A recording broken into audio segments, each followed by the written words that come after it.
On dit que le mal commence lorsque vous commencez à traiter les gens comme des objets. Cette phrase de C.S. Lewis ne parle pas seulement de la manière dont les gens traitent les autres, mais aussi de ce que nous tolérons dans nos vies. Chaque personne de votre entourage, chaque influence que vous acceptez, laisse une trace. La question est, quelle sorte de trace ? Dans le monde d'aujourd'hui, le concept de sorcellerie peut sembler dépassé ou exagéré. On imagine immédiatement des chapeaux pointus et des chaudrons, mais permettez-moi de vous interpeller. Les plus grandes menaces pour votre âme se présentent souvent sous des apparences ordinaires. Elles sont subtiles, calculées et parfois enveloppées dans le déguisement de l'amitié ou du charme. Ce message n'a pas pour but de répandre la peur, mais de vous armer de discernement. Luz! Des forces spirituelles sont à l'œuvre, des forces qui cherchent à manipuler, contrôler et vous détourner du dessein de Dieu. Cette bataille n'est pas nouvelle, elle fait rage depuis Éden. Aujourd'hui, nous allons dévoiler 5 signes qu'une personne pourrait être une sorcière cherchant à manipuler et à maudire votre vie. Il ne s'agit pas de condamner ou de sombrer dans la paranoïa, mais de chercher la clarté et la liberté, car lorsque vous pouvez voir les ténèbres pour ce qu'elles sont, vous pouvez vous tenir fermement dans la lumière de la vérité. Dévoilons ces ombres ensemble. Signe 1, il cherche constamment des informations personnelles. L'un des signes les plus évidents qu'une personne dans votre vie pourrait avoir des intentions nuisibles est son besoin constant de fouiller pour obtenir des informations personnelles. Ils sont curieux. Toujours à sonder votre vie privée, voulant connaître chaque petit détail sur vous. Cela peut sembler innocent au début, mais avec le temps, vous remarquerez un schéma. Cette personne ne pose pas des questions par simple curiosité. Elle semble se sentir en droit de connaître vos affaires. Elle insistera pour obtenir des détails sur vos relations, votre carrière, vos projets, voire votre famille. Elle pourrait demander des informations sur vos objectifs, vos finances ou ce qui se passe chez vous. Si vous hésitez à partager ou garder quelque chose de privé, elle se fâche. Elle dira des choses comme: pourquoi ne m'as-tu rien dit? Est-ce que tu caches quelque chose? Oh! Pourquoi es-tu si secret? Ces questions ne visent pas à célébrer vos victoires ou à soutenir vos rêves. Elles visent le contrôle. Comme l'a dit C.S. Lewis, les secrets ont une manière de se faire connaître, même à travers les conversations les plus innocentes, mais bien on a... Plus vous partagez, plus vous donnez de pouvoir à ceux qui pourraient l'utiliser contre vous. Voici le problème. Les sorcières ou ceux influencés par des forces obscures ont besoin d'informations pour agir.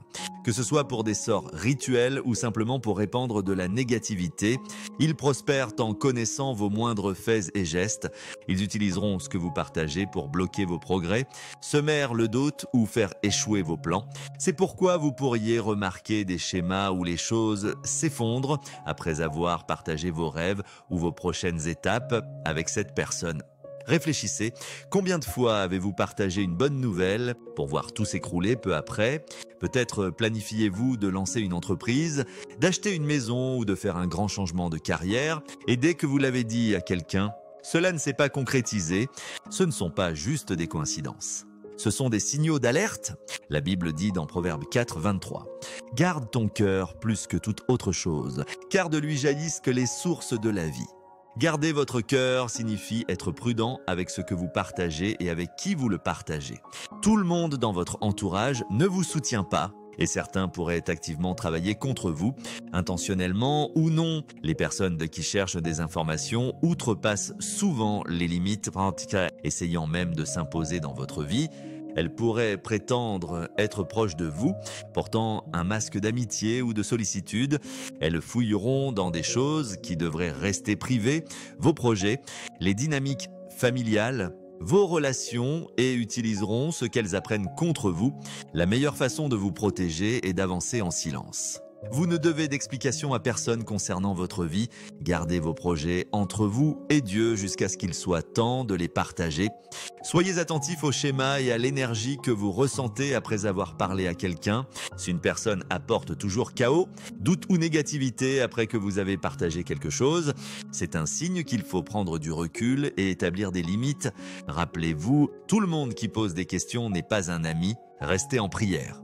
Utilisez le discernement et laissez Dieu guider ce que vous laissez entrer dans votre cercle intime.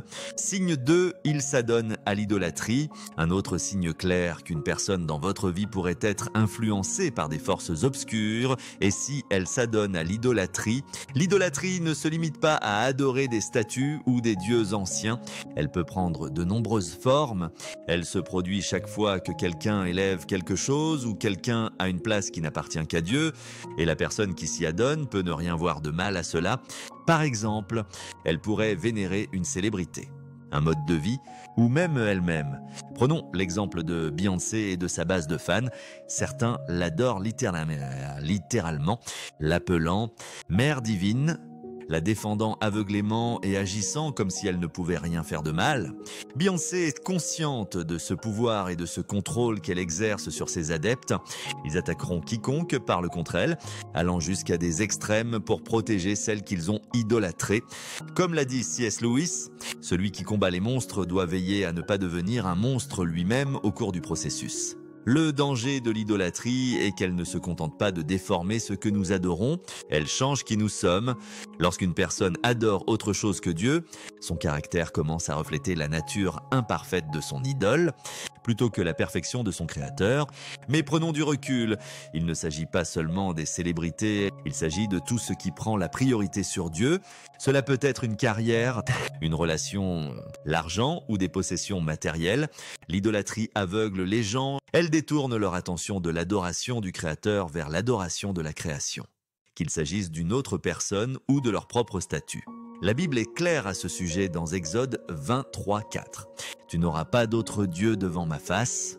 Tu ne te feras point d'image taillée, ni de représentation quelconque des choses qui sont en haut dans les cieux, qui sont en bas sur la terre, et qui sont dans les eaux plus bas que la terre. Dieu est profondément opposé à l'idolâtrie, car elle nous éloigne de lui. » Observez maintenant comment l'idolâtrie se manifeste dans vos relations. Y a-t-il quelqu'un dans votre vie qui cherche le pouvoir ou le contrôle sur les autres? Aime-t-il être idolâtré, se délectant de l'attention et de l'admiration et utilisant cette influence pour manipuler autrui, ou idolâtre-t-il des choses matérielles, poursuivant constamment la richesse ou le statut et vous pressant de faire de même? Ces comportements ne sont pas anodins. L'idolâtrie ouvre des portes spirituelles menant à la manipulation et au contrôle. Lorsqu'une personne est profondément ancrée dans l'adoration d'une idole, que ce soit elle-même, son mode de vie ou une autre personne, elle invite des forces qui ne s'alignent pas avec la volonté de Dieu. Ne laissez pas leur obsession pour le contrôle ou les choses matérielles vous entraîner dans le même état d'esprit. Si quelqu'un vous pousse constamment à adopter ses valeurs ou à adorer ce qu'il adore, prenez du recul et établissez des limites. L'idolâtrie peut sembler inoffensive au début, voire attrayante ou justifiée, mais en fin de compte, elle est destructrice. Restez ancré dans votre foi et gardez votre focalisation sur Dieu. Lorsque vous l'adorez lui seul, vous trouverez une véritable paix et liberté. Signe 3. Ils aiment manipuler et contrôler. Un autre signe clair qu'une personne dans votre vie pourrait être influencée par des forces obscures est son amour pour la manipulation et le contrôle. Les sorcières, ou ceux ayant des intentions nuisibles, ont besoin de contrôle pour se sentir puissants. Ils prospèrent en manipulant les gens et les situations pour obtenir ce qu'ils veulent. Tout tourne autour de la domination et du pouvoir pour eux, et ils iront jusqu'à de grands efforts pour y parvenir. Pensez-y, avez-vous déjà rencontré quelqu'un qui semble avoir une emprise sur les gens autour de lui? Il n'a pas besoin d'être physiquement présent pour inspirer loyauté ou provoquer des conflits. Il y a des célébrités dont les fans les défendent aveuglément, parfois jusqu'à l'hostilité, tandis qu'elles restent complètement détachées. C'est du contrôle à une échelle massive. Mais ce n'est pas réservé aux célébrités. La manipulation peut aussi apparaître dans les relations quotidiennes. Certaines femmes, par exemple, pourraient utiliser des sorts d'amour ou d'autres tactiques manipulatrices pour contrôler des hommes et forcer des relations. Ce sont des connexions artificielles et forcées. Si vous devez manipuler quelqu'un pour qu'il vous aime ou reste avec vous, ce n'est pas de l'amour véritable. C'est du contrôle. Comme l'a dit C.S. Lewis, Vous apprenez aux gens comment vous traiter parce que vous permettez, ce que vous arrêtez et ce que vous renforcez. Les manipulateurs comptent sur la volonté des autres à jouer leur jeu. Ils prospèrent sur votre hésitation à poser une limite ou à dire non. Pourquoi quelqu'un voudrait-il d'une relation comme celle-là ? Pourquoi vouloir un amour forcé plutôt que librement donné ? Les manipulateurs s'en moquent. Ils ne se soucient que du pouvoir. Ils feront tout ce qu'il faut pour maintenir le contrôle, que ce soit par la culpabilité, la peur ou des jeux émotionnels subtils. Ces comportements peuvent ne pas ressembler à de la sorcellerie en surface, mais ils s'alignent sur les mêmes schémas de contrôle et de manipulation.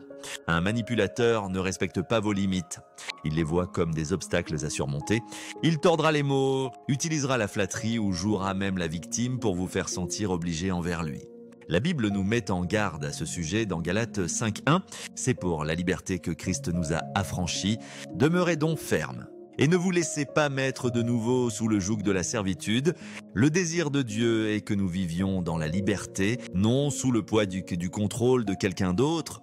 Parfois, les manipulateurs se déguisent en amis bienveillants ou en membres de la famille.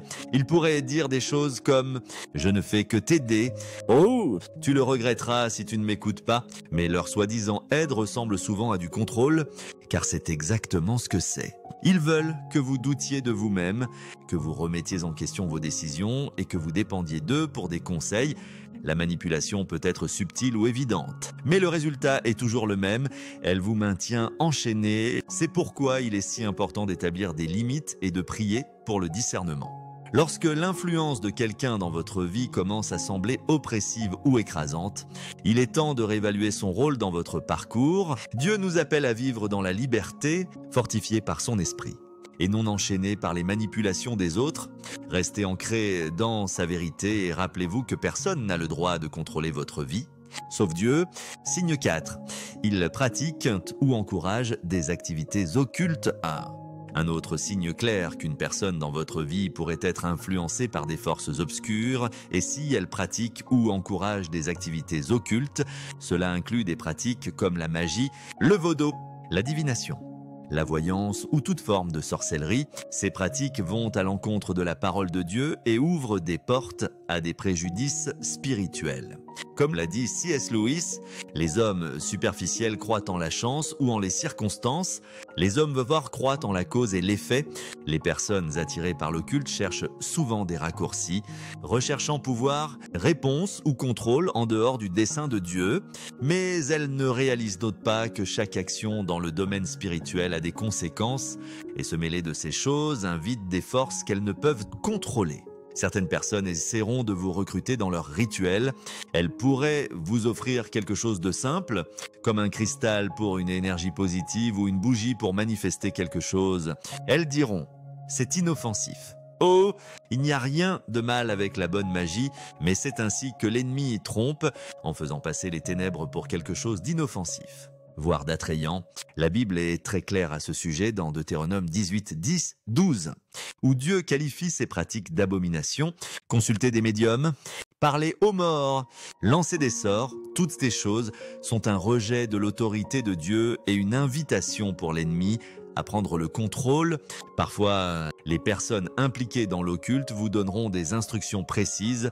Elles pourraient dire « fais ce rituel à 3 heures du matin ». Oh, répète cette phrase un certain nombre de fois pour attirer l'argent ou l'amour dans ta vie.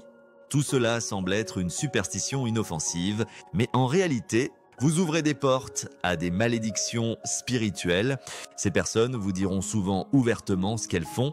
Elles diront des choses comme « Oh, ce n'est pas de la mauvaise magie » ;« Oh, c'est juste une manière de se connecter à l'univers. » Mais écoutez attentivement, si quelqu'un vous encourage à participer à une forme quelconque de magie ou de rituel spirituel, il vous conduit dans les ténèbres. Soyez attentifs à la manière dont elles essaient de vous entraîner. Elles peuvent agir comme si elles vous aidaient, mais elles vous préparent à un préjudice spirituel. Même les rêves où vous pensez qu'un être cher vous rend visite peuvent être trompeurs. Ce n'est pas votre grand-mère dans votre rêve, c'est un esprit cherchant à accéder à votre vie. Que faire ? D'abord, restez en prière et ancrez dans la vérité de Dieu. Revêtez l'armure complète de Dieu, comme nous l'enseigne Éphésiens 6, 11, afin de pouvoir tenir ferme contre l'ennemi. Ensuite, Éloignez-vous de tout ce qui évoque même vaguement l'occulte. Peu importe à quel point cela semble insignifiant. Signe 5, des schémas négatifs suivent leur présence. Un autre signe qu'une personne dans votre vie pourrait être influencée par des forces obscures est si des schémas négatifs semblent toujours suivre leur présence. Vous partagez une bonne nouvelle avec elle, peut-être planifiez-vous de lancer une entreprise, d'acheter une maison ou de faire un grand pas en avant, et soudain, tout s'effondre. Au début, vous pourriez penser que c'est juste de la malchance, mais lorsque cela se répète à chaque fois que vous partagez quelque chose avec cette personne, il est temps d'y regarder de plus près, comme l'a dit C.S. Lewis. Les gens peuvent entendre vos paroles, mais ils ressentent votre attitude. Certaines personnes apportent une attitude de jalousie, d'envie ou d'amertume, même si elles ne le disent jamais à voix haute. Cette énergie a une manière d'affecter votre vie, surtout si vous vous ouvrez trop à elle. Il y a des gens qui agiront comme s'ils étaient heureux pour vous, mais au fond, ils ne veulent pas vous voir réussir. Cela pourrait être quelqu'un de proche, un ami, un membre de la famille ou même un collègue. Lorsque vous partagez vos projets avec eux, ils répondent avec un enthousiasme fin ou une négativité subtile. Vous remarquerez que les choses commencent soudainement à mal tourner, les plans échouent, des obstacles surgissent de nulle part. Ou vous vous retrouvez à devoir repartir de zéro encore et encore. Pourquoi cela arrive-t-il ?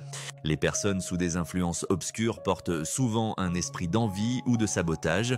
Elles ne travaillent pas toujours activement contre vous, mais leur énergie négative peut se manifester sous forme de blocage dans votre vie. C'est pourquoi il est si important d'avancer en silence. Tout le monde n'a pas besoin de savoir ce que vous planifiez ou vers quoi vous travaillez. Vous devez également prêter attention à la manière dont les gens réagissent lorsque vous partagez une bonne nouvelle. Leur expression change-t-elle ? Leur humeur se modifie-t-elle ? Commencent-ils à demander chaque petit détail de votre plan ? Ce sont des signes subtils que leurs intentions pourraient ne pas être pures. Tibet. Ce sont souvent les personnes les plus proches de vous qui portent cette énergie. La jalousie n'est pas toujours évidente, mais elle est puissante. Certains ne supportent pas de vous voir faire mieux qu'eux et ils projetteront, intentionnellement ou non, de la négativité sur votre vie. Voici la vérité, aucune arme forgée contre vous ne prospérera. Ésaïe 54:17. Si vous avez remarqué ces schémas négatifs, ne paniquez pas, restez en prière, demandez à Dieu la sagesse et faites-lui confiance pour vous protéger. Vous avez l'autorité, par la puissance de la prière et de la foi, de briser toute attaque spirituelle. Conclusion et prière. En concluant ce message, rappelons que les batailles spirituelles sont réelles, mais la victoire que nous avons en Christ l'est tout autant. Les 5 signes que nous avons abordés, ceux qui cherchent des informations personnelles, s'adonnent à l'idolâtrie, aiment manipuler et contrôler, pratiquent des activités occultes ou apportent des schémas négatifs, ne sont pas seulement des comportements à éviter, ce sont des avertissements pour protéger votre cœur et votre vie. Le discernement est votre défense et la prière est votre arme la plus puissante. Restez vigilants, restez en prière et souvenez-vous qu'aucune arme forgée contre vous ne prospérera. Dieu vous a équipé de son armure et de son esprit pour tenir ferme face à tout défi. Terminons par une prière. Père Céleste, merci pour la sagesse et la protection que tu nous offres. Aide-nous à discerner les influences autour de nous et à rester ancrés dans ta vérité. Garde nos cœurs. Guide nos chemins et brise tous les plans de l'ennemi. Permets-nous de marcher dans la liberté et la victoire que toi seul peux donner, au nom de Jésus. Amen. Merci d'avoir regardé. Si ce message vous a béni, partagez-le avec quelqu'un qui a besoin d'encouragement. Restez prudent, restez en prière et que Dieu vous bénisse